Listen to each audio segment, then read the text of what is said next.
Hello guys, in this video we're going to see how to make a horn with direct connection without using these wires like in the last video.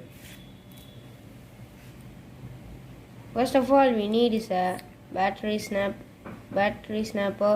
buzzer, battery and press switch. Let's get started with the process. Let's connect the battery snapper's negative and buzzer's negative.